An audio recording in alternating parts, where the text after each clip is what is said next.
بسم الله الرحمن الرحيم. تقبل الله منكم، كل عام أنتم بخير. بعد الحمد لله والصلاة والسلام على رسول الله. وبعد، هذا أول درس من دروسنا لخط الإجازة، واليوم سنشرح بعض الأمور التاريخية وبعض الخصائص المتعلقة بخط الإجازة، ونبدأ معكم إن شاء الله خطوة خطوة بهذا الخط الذي قد يكون مظلوما ولم يشرح عنه الكثير. بداية، خط الإجازة، التسمية، سيكون البث مسجل إن شاء الله. تسمية خط الإجازة بهذا الاسم لأنه كان تكتب به الإجازات العلمية أو الإجازات الخطية أو غيرها، تكتب به الإجازات. طيب، هذا الخط اللي هو خط الإجازة تعارف عليه الخطاطون مؤخرا أنه يكتب من خطين، أو يمزج من خطين، هما ثلث ونسخ. وهذا الخط قديما يقال أنه كان يسمى بخط التوقيع أو التواقيع. قديما كان يسمى بخط التواقيع. خط التواقيع كما تعرفون، خط التواقيع خرج منه خط الرقاع، وخط الرقاع هو القلم الأصغر لخط التواقيع. خط الرقاع هو القلم الأصغر لخط التواقيع، مثل أن الريحان هو القلم الأصغر لخط المحقق. فخط التواقيع هو نفسه خط الإجازة، مع اختلاف طبعا، نفسه من ناحية الخصائص، مع اختلاف بناحية الشكل، من ناحية الشكل طبعا. خط الإجازة أو الخط التواقيع ظهر في بغداد في عهد الخليفة العباسي المأمون، ووضع قواعده، يقال أنه وضع قواعده خط اسمه يوسف رحمه الله، يوسف الشجري، وكان يطلق عليه خط الرياسي. خط الرياسي نسبة إلى أحد الوزراء في أحد وزراء الخليفة العباسي المأمون، كان يطلق عليه ذي الرياستين، فسمي الخط هذا نسبة إليه الخط الرياسي. ثم تطور في عهد الدولة، بعد ذلك الدولة العباسية والدولة العثمانية على يد حمد الله بن الشيخ الأماسي رحمه الله، الذي بدأ يكتب خط الإجازة أو ما يسمى بالتواقيع بطريقة مختلفة. الفرق هنا بين الأساليب هو أن خط الإجازة أو خط التواقيع يكتب جمعا من خطين، وصراحة ظللت أفكر لماذا جمع من هذين الخطين فقط، لماذا لم يجمع من أكثر من خط. يعني مثلا خط الإجازة الحديث الذي كتبت به الإجازات الخطية جمع من ثلث ومن نسخ، فيعني كنت أفكر لماذا لم يجمع من خطوط أخرى، مع أن لم يكن هناك فقط ثلث والنسخ، هناك كان موجود نص تعليق، موجود هناك الديواني، موجود هناك الرقاع، التواقيع، غيرها، المحقق. لماذا فقط جمع من هذين الخطين، كما أن التواقيع جمع في ذلك الوقت من هذين الخطين، ولكن في ذلك الوقت الثلث يختلف قليلا والنسخ يختلف قليلا، فظهر لنا خط التواقيع وهو الإجازة القديم المجموع من هذين الخطين، لكن في ذلك الوقت. واليوم جمع خط الإجازة من الثلث والنسخ في هذا الوقت، يعني بأشكالهما الحاضرة. فكنت أتساءل لماذا فقط من هذين الخطين، ثم يعني وصلت إلى نتيجة، لكن لا أدري هل قد تكون سليمة أو لا، لكن أرى أنها نتيجة يعني مقبولة، وهو أن الإجازة التي كانت تمنح للخطاط غالبا كان يكتب بها الخطاط سطرا ثلث وأسطر في الأسفل ماذا؟ نسخ، ثم تكون الإجازة في الأسفل من هذين الخطين، يعني وكأنه الإجازة التي في الأسفل التي هي الإذن له تكتب من هذين الخطين لأنه أجيز بهما، فتجمع منهما، فيجمع الإجازة من هذين الخطين فقط. ويعني لم أجد يعني تفسيرا آخر يعني يبين علة الجمع من هذين الخطين فقط، لم أجد تفسيرا آخر صراحة. ربما يكون هذا التفسير مقبول أو معقول يعني. طيب، نأتي الآن إلى يعني خصائص خط الإجازة. يعني هو جمع صحيح من خطي الثلث والنسخ، ويحمل سمات هذين الخطين. يعني يأخذ من الثلث مثلا جزء معين، ويأخذ من النسخ جزء معين. يعني لو قلنا أن خط الإجازة 100%، يأخذ نسبة مثلا 40% ثلث، ويأخذ نسبة 60% إجازة عفوا نسخ. ونجد في بعض الأساليب يأخذ من الثلث 60%، ويأخذ من النسخ 40%. وهذا السبب أن خط الإجازة لم يعمل له كراسات بشكل كبير، والسبب أن الأساليب التي موجودة في خط الإجازة متنوعة بكثرة، ونستطيع إذا غيرنا النسبة في الخلط نستطيع أن نخرج بأشكال مختلفة أو بأسلوب مختلف. فلذلك الخوض في خط الإجازة يعني أو عمل له كراس قد يكون يعني شيء متعب. لماذا؟ لأنه سندخل في تفاصيل كثيرة جدا جدا، وتغير بسيط في أحد النسب الخاصة بالخط سيقود الخطاط إلى أسلوب آخر مختلف. ولذلك سأضع لكم يعني تفصيل بسيط لخصائص هذا الخط ممكن الرجوع لها أثناء الكتابة. أولا، من ضمن هذه الأشياء ممكن نقول أن خط الإجازة يخلط من ثلث ونسخ.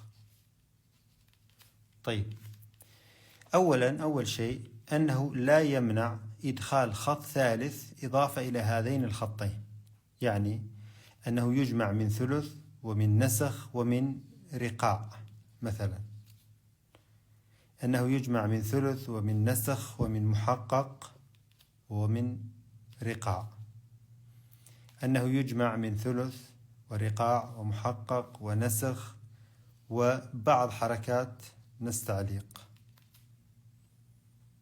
هذه أول شيء ممكن يجب أن يعني نفهمه جيدا، أنه خط الإجازة لا يشترط أن يكون فقط من ثلث ونسخ، ممكن أن يكون هناك نسبة من رقاع، نسبة من محقق، نسبة من نستعليق، ولكن يجب أن نفهم أين توضع هذه الحركات حتى تتناسب مع الحركات الأخرى.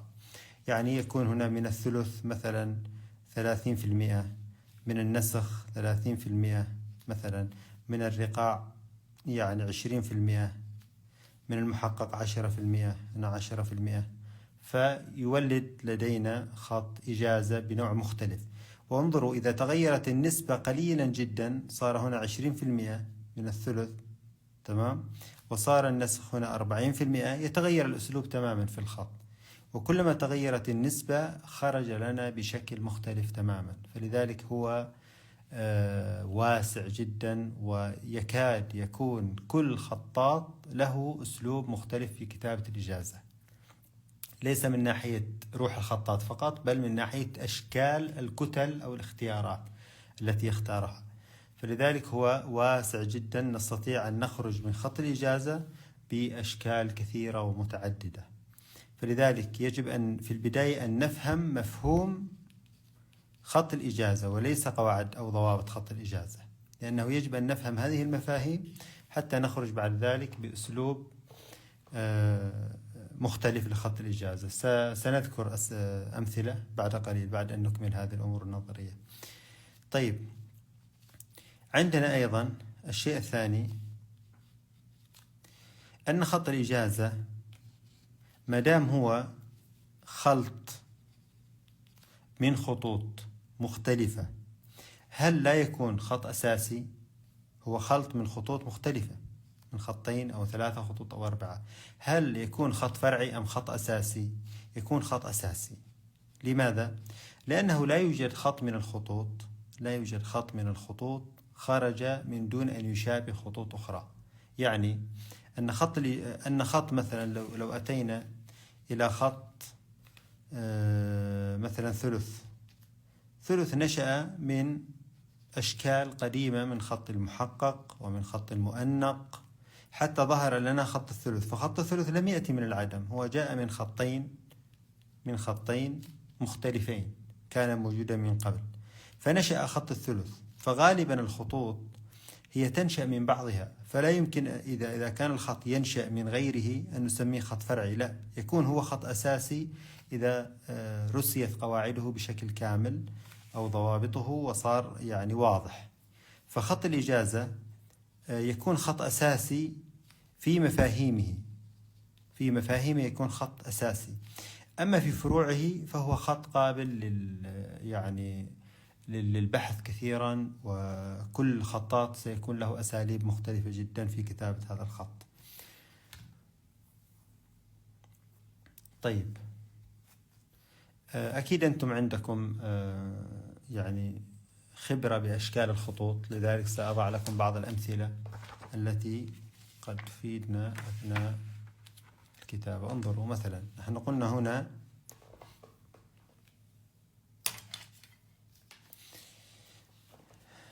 خط الإجازة يعتمد، المسألة الثالثة، خط الإجازة يعتمد على الكتل وليس على الكلمات. انظروا، على الكتل وليس على الكلمات. يعني الكتل إذا كتبنا مثلا كلمة بسم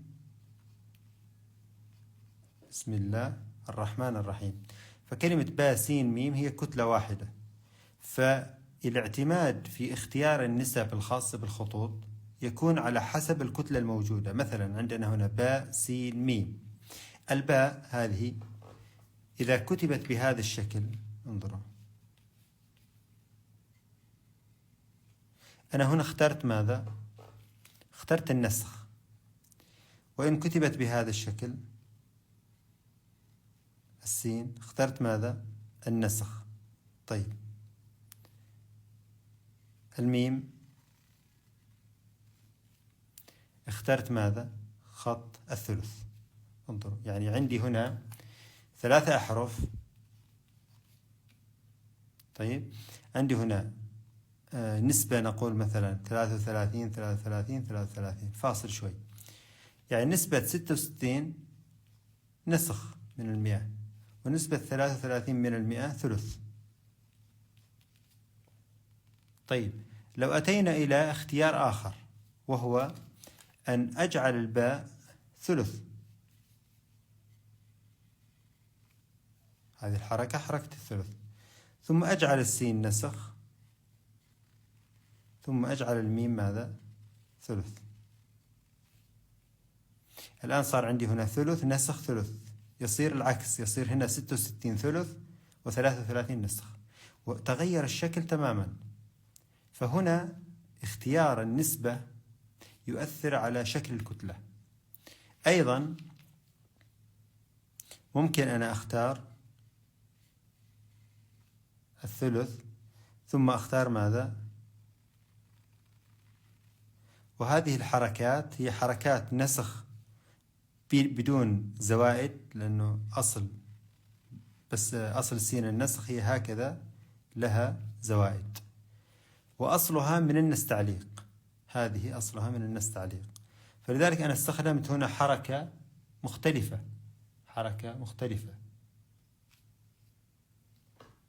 استخدمت حركة مختلفة وهي حركة خط آخر، ليس ثلث وليس نسخ. ثم استخدمت الميم الثلث. إذا صار معي هنا ثلث نستعليق، إذا افترضنا أن هذه يشبه النستعليق، ثم ثلث. هنا ما في نسخ أبدا في هذه الكتلة. أيضا نستطيع استخدام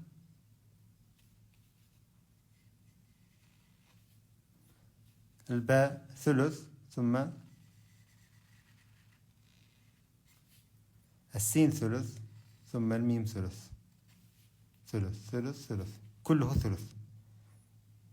لكن هذه السين تستخدم أيضا في الرقاع، تستخدم في التواقيع، يعني تشارك خطوط أخرى، وتشارك أيضا حتى النستعليق، المد السين يشابه النستعليق، فتشابه خطوط أخرى.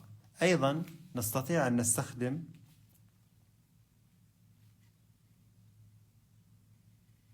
ثلث ثم نسخ ثم محقق. وطبعا لم يستخدم المحقق إلا نادرا في خط الإجازة. لماذا؟ لأن خط الإجازة قائم على الربط بين الكتل، قائم على الربط بين الكتل، هذا جدا مهم، قائم على الربط بين الكتل. خط الإجازة، خط الرقاع، التواقيع، قائم على الربط، والإرسالات في آخر الكتل لا تجعل هناك أي ترابط، لا يكون هناك ترابط، فلذلك تستخدم حالات المحقق غالبا في نهاية الأسطر. أنا في نهاية الأسطر لا يوجد هناك يعني حاجة للربط، لا يوجد هناك حاجة للربط، فلذلك لا تستخدم في المنتصف إلا من أراد أن يدمج خط المحقق مثلا من ضمن الخطوط الموجودة ويخرج بشكل مختلف، لا بأس. طبعا لا أحد يستطيع يقول أنه ممنوع، لا نستطيع أن نمنع. من أراد أن يدمج شيء معين، ولكن يجب أن يوحد هذا الدمج في كل الكتل. إذا أراد أن يستخدم النهايات كلها مرسلة نفس طريقة المحقق، فليستخدمها في كل النص المكتوب، وهكذا.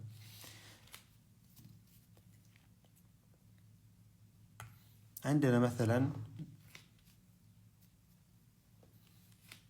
مثلا كلمة الرحمن، تجدون الحاء ميم نون لكتلة حاء ميم نون، نستخدم حاء نسخ وميم نسخ، ثم نستخدم نون ثلث أو نون محقق أطول قليل من نون الثلث.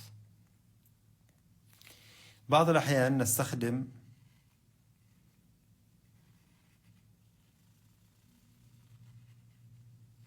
كل الكتلة ثلث.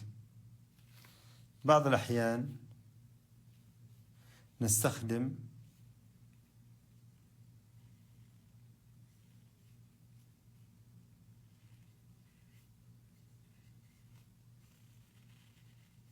نسخ ثلث أو محقق، وتستخدم أيضا مع الثلث، وثلث أو محقق إذا كانت طويلة.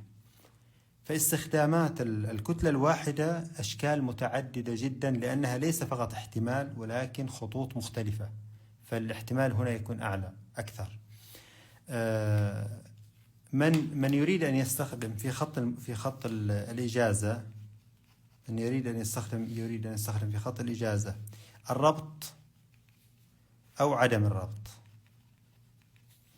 يعني الربط بين الكتل. مثلا لو كتبنا مثلا باسم، أنا استخدمت الميم بهذا الشكل، لماذا؟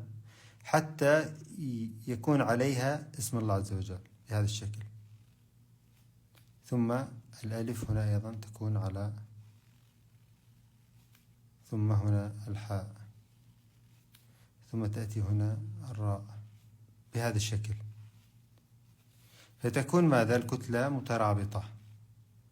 من يريد أن يستخدم عدم الربط فيمكن أن يدخل خط المحقق من ضمن الخيارات الموجودة حتى يكون هناك عدم ترابط بين الكتل، مثل استخدام باسين ميم مثلا نسخ ثم محقق، ممكن يستخدم هذه الهاء ما فيها ترابط، ثم وهكذا. يعني يستخدم الاحتمالات التي لا يوجد بها ترابط. مثلا لو قلنا شهر رمضان، شهر رمضان،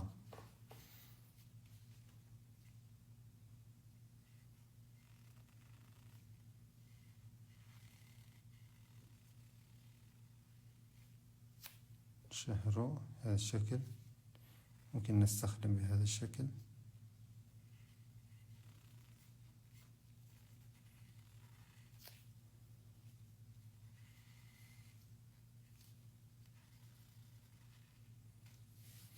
هناك ماذا؟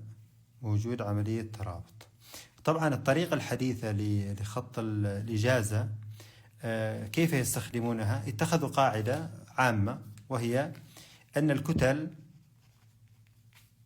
التي نكتب بها تكون كلها نسخ عدا آخرها ثلث. هذه قاعدة تم استخدامها في كتابة الإجازة الحديثة، أن كل الأحرف نسخ في الكتلة ثم نختمها بثلث. مثلا انظروا، مثلا كلمة شهر، هذه نسخ، ثم هذه نسخ، ثم هذه أيضا هي ثلث، لأن النسخ تحتاج تكون بهذا الشكل.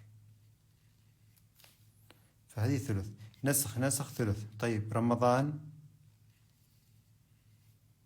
نسخ ونسخ، ضاد نسخ، ألف نسخ، ثم يكون الختام، انظروا هذا الختام النهاية طبعا يكون ماذا؟ ثلث، ثم نون منفردة ليست تابعة للكتلة. لو أتينا إلى كلمة الذي، ألف نسخ أصله، ثم ثلث، كتلة منفصلة، ألف نسخ، ثم ثلث الذال، وهكذا. نبدأ الكتلة بنسخ ثم نختمها بثلث، نبدأ بنسخ ونختم بثلث في كل الكتل. وهذه قاعدة بسيطة استخدمها الجميع في كتابة الكثير، يعني في كتابة الإجازة الحديثة. ولا أريد أن يعني نخوض كثير في القواعد، لأنه عندنا دروس سنشرح فيها كل المفردات والوصل والسطر، سطر الإجازة والأساليب التي كتبت بها الإجازة، مع توضيح أمثلة كثيرة للخطاطين السابقين رحمهم الله. هذه مقدمة بسيطة اليوم عن خط الإجازة، أحببت أن أوضحها لكم. ثم إن شاء الله من الغد سنعلن قبل كل درس أنه سيكون متى الدرس، إما قبل السحور أو بعد الفجر، وسيكون الإعلان في نفس الليلة إن شاء الله. بارك الله فيكم. إذا أحد عنده أي استفسار في نفس الدرس أهلا وسهلا بكم.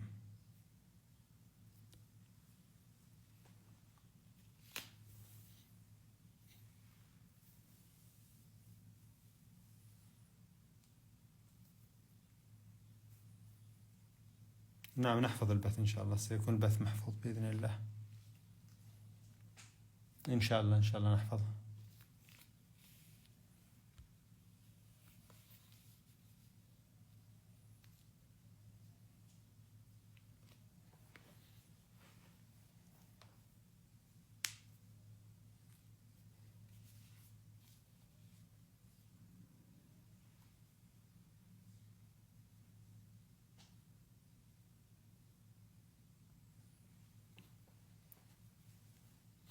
ما هو الضابط في استخدام كتلة دون أخرى؟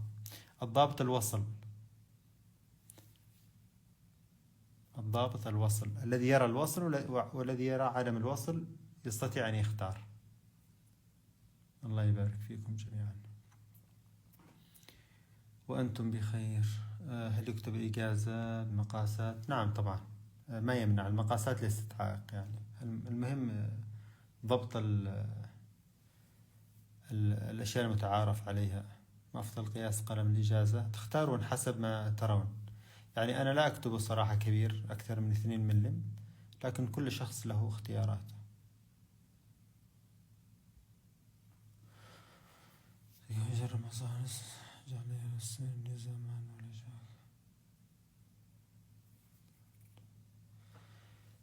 الصباح إن شاء الله نمسدان سونرا هيرجن نمسدان سونرا إن شاء الله.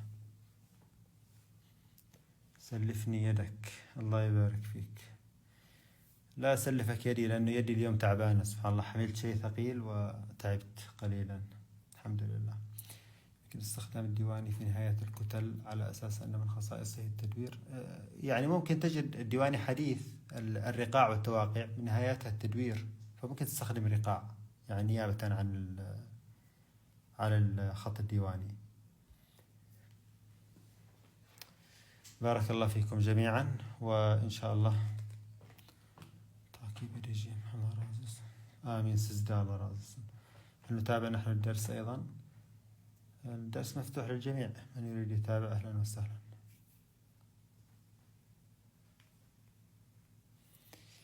طيب أراكم على خير إن شاء الله يوم الغد، وسترون الإعلان قبل الدرس بإذن الله. حفظكم الله. يكون صدري جاهز مقفل بالتشكيل كالثلث. سنشرح هذا إن شاء الله، نشرح هذا بعد بإذن الله.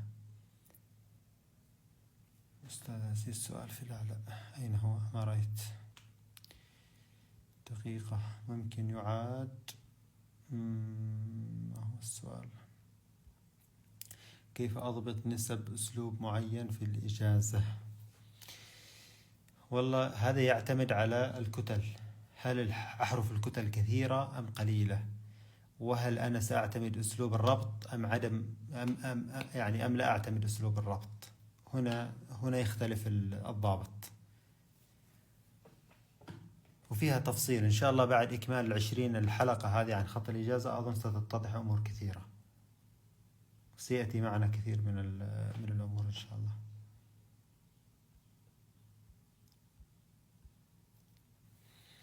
طيب بارك الله فيكم، ونراكم إن شاء الله. أنا أبو ثياب، ماذا نتعلم برمضان؟ أهلا وسهلا.